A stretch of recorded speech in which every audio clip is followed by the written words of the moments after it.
So I updated the app a while ago.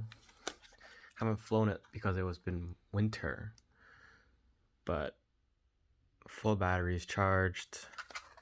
Controller is working fine. Turn it off. Turn it back on. Take out the battery.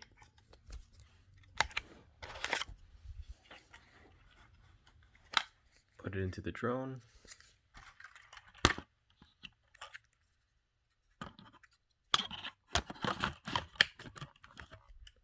Battery is in the drone.